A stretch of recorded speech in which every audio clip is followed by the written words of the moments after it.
Okay, I just want to start off by saying that the Canon R6 Mark II, for the price, you get a lot in terms of photography and video. If you know what you're doing, you could do a lot of damage. Absolutely. As a videographer for weddings, this is my main camera. And as a photographer for weddings, this is also my main camera. And so the purpose of this video is I'm just going to show you how I program these buttons for photography and for video. And just to give you an idea how I have certain things laid out, we're gonna start with the info button. The info button is programmed to have only two menus, this menu and that menu. Usually when you toggle through the info setting, it gives you multiple menus and multiple screens. I have it set to only two screens. This screen right here that shows me everything, and then this screen right here that only shows me if it's leveled. That's it. Starting with the first button, we have the video record button here at the top. And this button doesn't do anything when you are in photo mode. It's pretty much inactive. So I have it programmed to put the camera to sleep. We hit this button right here and boom, camera goes to sleep. I like that feature. I use it a lot. I take some pictures, hit this button, goes to sleep. Next button, the manual function button, this tiny little button right here. So I have it set to toggle through my focusing points. Boom, boom, boom, boom, boom, really quickly, press, press, press. I want this, I want that. This one right here, place it over here, reset, press it over here, reset, up and down, and whatever I want. So that is this button right here. Next button, the autofocus button. Autofocus, autofocus. So this one I have so that it scrolls through one shot or servo, one shot or servo. And that's it. Bride's walking down the aisle, I put it in servo. I'm doing some portraits where people aren't really moving. I'll probably do one shot depending on the situation, but that's right here. Next button, next button.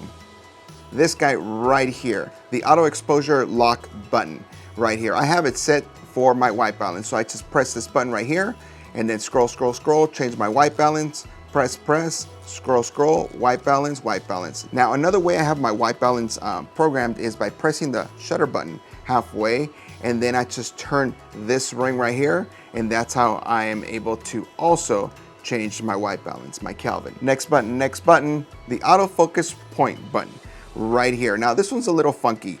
For me, I have it set to register recall. And so what you do is you change your settings, whatever you want, aperture, shutter speed, ISO, white balance, whatever you please.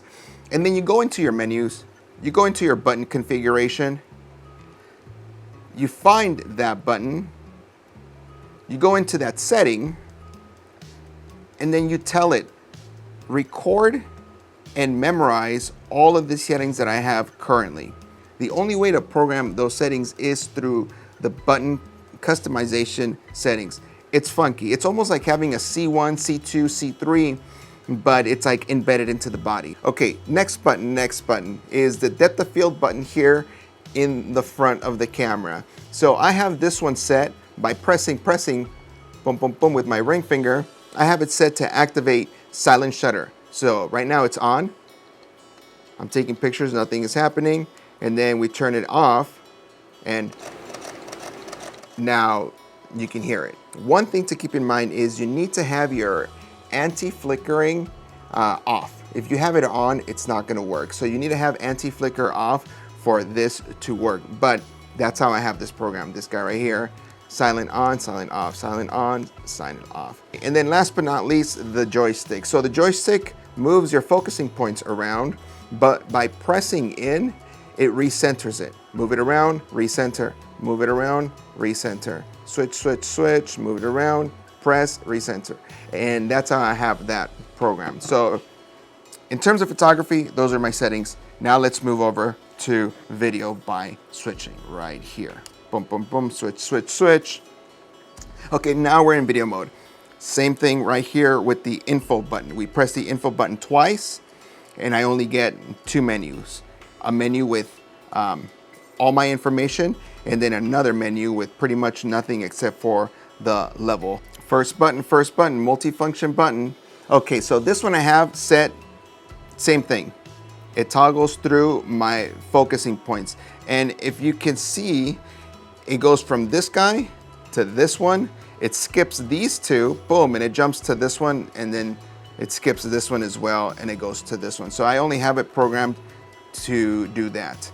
If I wanted to do this, well, I can't because I disabled those. I only have the ones that I need activated and the other ones are not activated.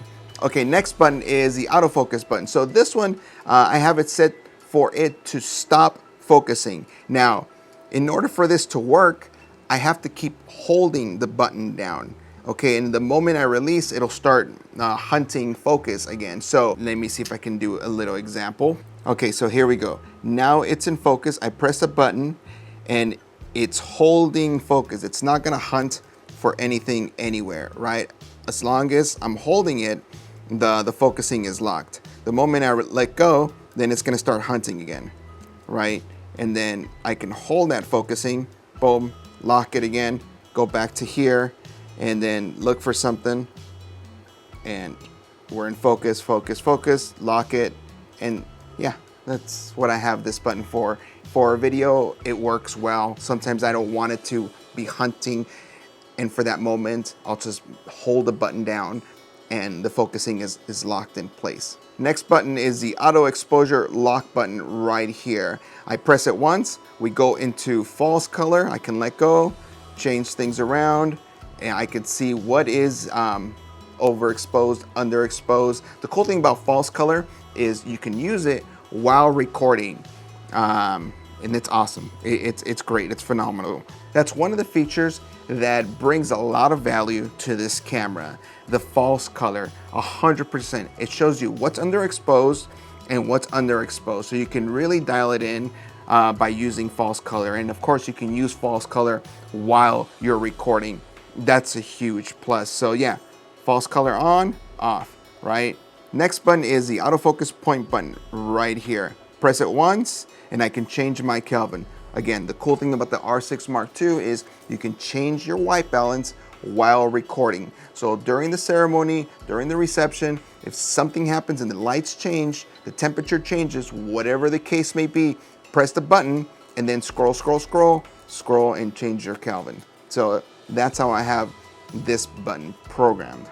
Next button is the depth of field button right here. So this one is similar to the focusing button here in the back where it deactivates it from focusing. But the difference is you don't have to hold the button down. Just press one and that's it.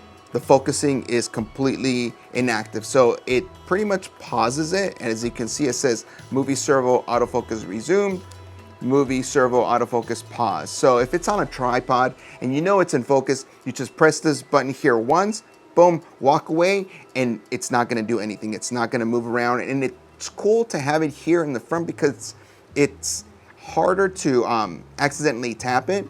So yeah, this is my deactivation and activation for focusing. Cool, cool, cool. I love that I can do that. Awesome feature. Next button is the joystick. You can program the joystick to do a couple of things. Not many things, just a couple of things. But I have it set to recenter my focusing point by pressing it in, change my focusing modes, press it, recenter, press it, recenter. Okay, next. And no, that's it.